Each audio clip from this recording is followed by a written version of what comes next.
This is Sidney Sheldon's If Tomorrow Comes. This is one of 18 books that he has published, and each one of them have been novel bestsellers. There are two other books directly after this considered sequels. The second one is called Chasing Tomorrow, and the third one I believe is called, I don't know what it's called actually. I think it's called Rebirth or something, or Reborn. It's a bit 18 plus rated, but it's a good read if you're not bothered by it. There's some intense romantic scenes, but I skipped that because, well, I was only in it for the thrill. Like many thrill seekers, this is a book you can read and feel the immense thrill of all the exciting things you see and read in this. You can just, if you have an amazing imagination, you can immediately visualize everything you see in this book, everything you read. Here we have Tracy Whitney, a mid-20ish woman who could have had it all, only to be ruthlessly framed for felony and attempted murder by a ruthless mafia gang. You know that murder was up on the list, and was facing 15 years in maximum security. Well, not maximum security. She was facing 15 years in prison, which is insanely high. Like, no one should have a prison rep that high. And that would be on her record, so it wouldn't have mattered even if she managed to escape. She was pregnant with her soon-to-be husband, but then she abandoned her because he believed in the news instead of her. Well, but leading up to the arrest, before that she was attempting to get married, only to find out that her mother had committed suicide because of a corrupt business owner who was the right hand of a mafia king who ran Chicago, where her mother seemingly worked at. Liquidated and sold all of her assets in his name and leaving her in financial turmoil. And then she had to file for bankruptcy or face prison time for it. Because of that, she couldn't face it and, well, pulled the trigger.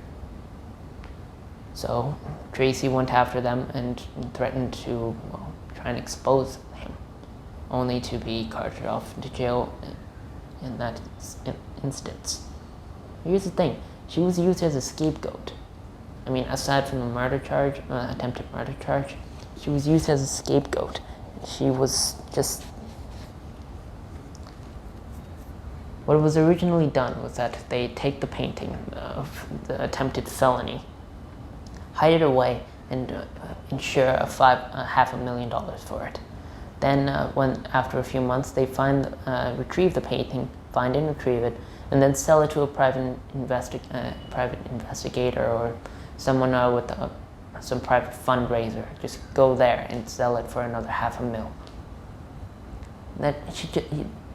It's very elaborate. It's very clever, and it pisses me off that someone would actually do this. Like, someone who would actually ruin lives just so they can get a better payday.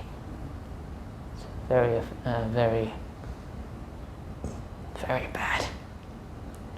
Especially considering that in Chicago, she was going after the right-hand man of a crime lord who had control over all of Chicago. Like every political figure, from police to lawyers to judges, even actual judges. That much dirt on him. Everyone there. Nothing happens without his say-so. You peddle drugs without him knowing, you're in a body bag. Yeah, so that was actually the first bit based on this book. Like, it's not even halfway done. You actually get to, like, this bit. And from here, cover to cover. You just get to here. That's where the revenge starts. And then halfway into it, well, actually, afterwards, it's all a bunch of miniseries of this lady just conning other people. Just stealing from the rich, the greedy, and the corrupt, and just giving it to fundraisers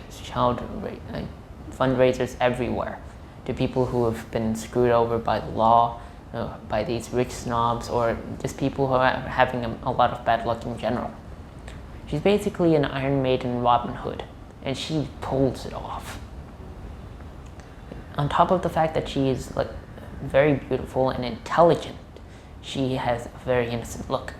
I mean, you wouldn't tell from a first glance. You just think she's some lady who's never been to prison. You wouldn't think that, ever. Especially from the tabloids when you see her. You wouldn't think it. But if you're her target, good luck. And I'm sorry.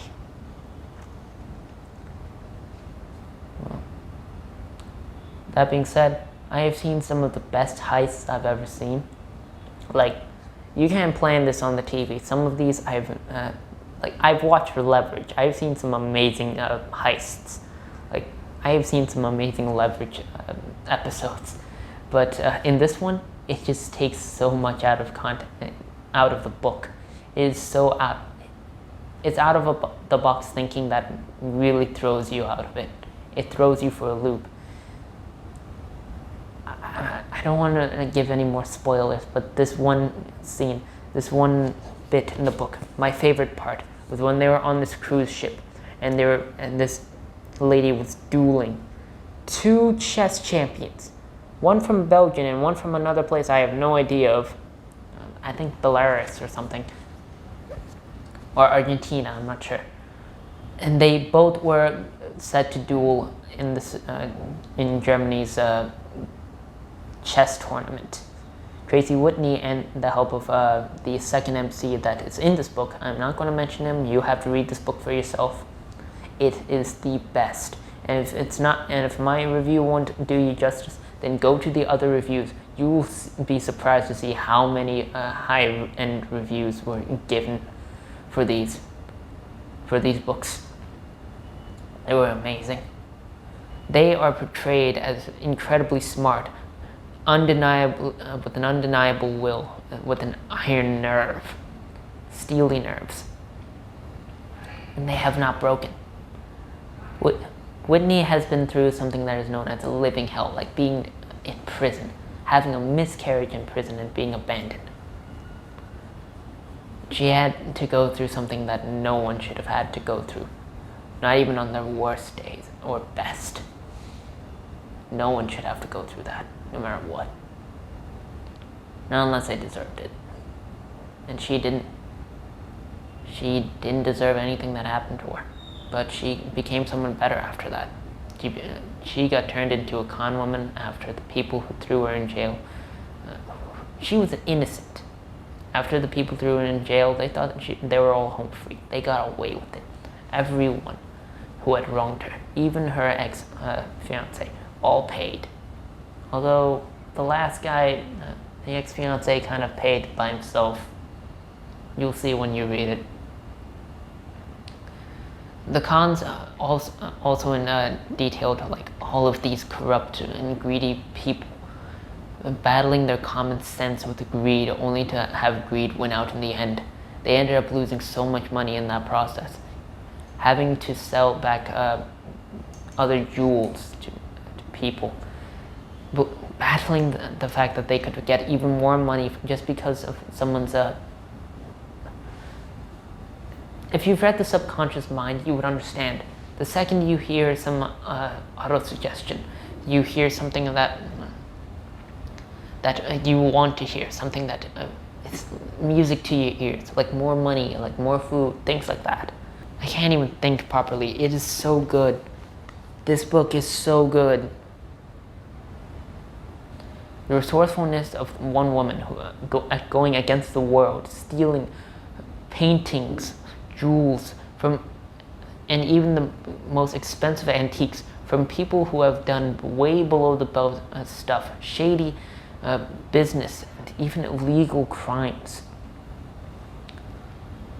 She has pulled them all off, even when she was deathly ill. Again, read it. If Tomorrow Comes was one of the best books I've ever read from the 20th century, and they will continue to be once I get my hands on the rest of the books, such as Doomsday Conspiracy, Morning, Noon, and Night, The Best Laid Plans, The Master of the Plan. What are the rest? Hang on. Rage of Angels. That would sound like a good one. Bloodline. Stranger in the Mirror. The Other Side of Midnight. Oh. Windmills of the Gods. Sands of Time. Memories of Midnight. The Stars Shine Down. Nothing Lasts Forever. I would love to read that too. And I was right. Best Laid Plans. So these books are all amazing. They're all bestsellers, and the man who wrote and made all of these possible, all of these thrill-seeking books, I advise you type respect in the comment section down below.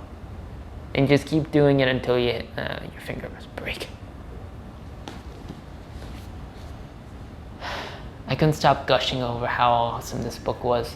And after I finished reading it, I immediately jumped onto the computer and searched for the other books that I could then purchase and read. When you read this book, you will understand too. I'm gonna yeet on out of here so you can get a good look at it yourself.